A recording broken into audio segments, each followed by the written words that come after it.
Let's say you just bought a new printer, whether it's your first printer or say you're upgrading from like an A1 or an Ender 3, something with a smaller print bed to go up to another size up so that you can have a larger print volume. You go, you set it up, you print one of the preloaded models on there, something like a Benchy or Creality used to put on a little rabbit that was really cute. It came out smooth, it came out fast, it came out perfect. You go then to print something that you wanted to print off of Maker World or Printables or Thingiverse. And we come back and things aren't quite as perfect. This has come off of my new to me H2D, and we can see all over the place all of this stringing. I've never had this much stringing on my X1Zs at any point in time, but that's okay, because I'm going to show you the first two things that I think of in your settings that are probably off when you see these kinds of strings. And it's going to be pretty common on new printers that the presets aren't quite right for your setup. I have been quite surprised by the H2D and the presets on there because a lot of them are wrong. And I'm only now getting to the point being able to really dial them in. But the first two things I think of when I see these gossamer threads, as much as my inner pyro just wants to burn them off, the first thing I think of the temperature at the nozzle.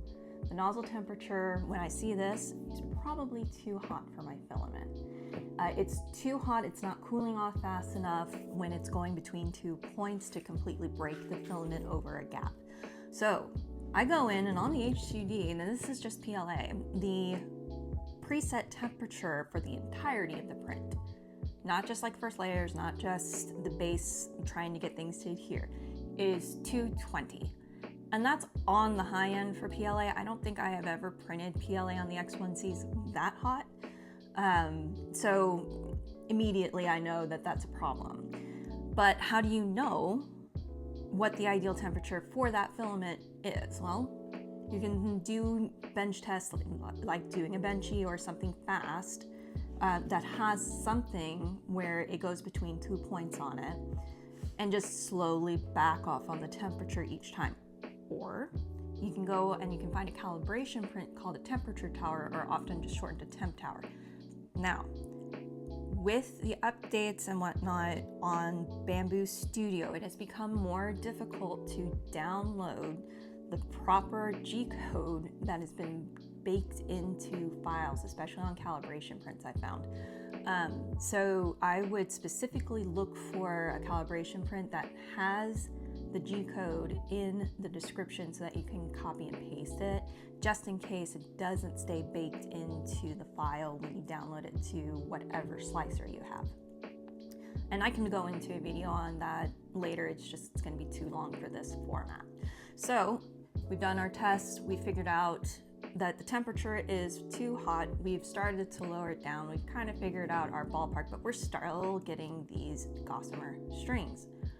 Another thing that can cause this is when it's going between your hot end, when it's going between gaps, your hot end is retracting the filament back up into the nozzle a little bit in order to break the filament just enough and then lowering it back down when it needs to start applying the next layer over the other side of the print.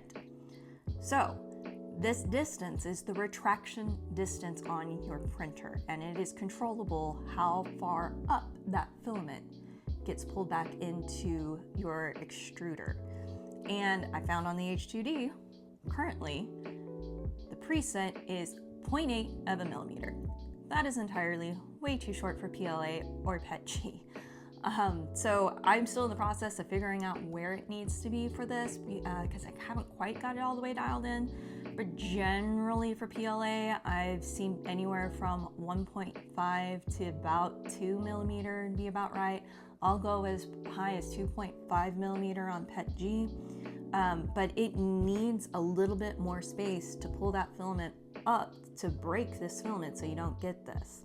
So I'm still figuring it out on the H2D on getting that completely dialed in, but my subsequent prints have been much better.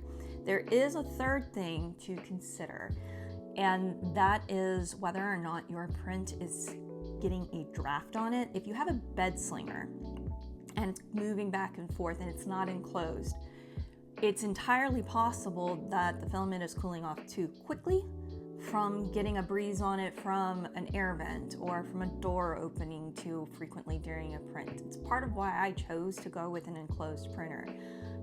Enclosed printers, they all have fans in them, multiple fans in them that you should all be able to control.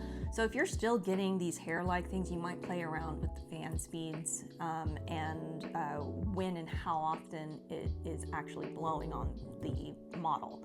So what else in your experience has caused this kind of fuzziness?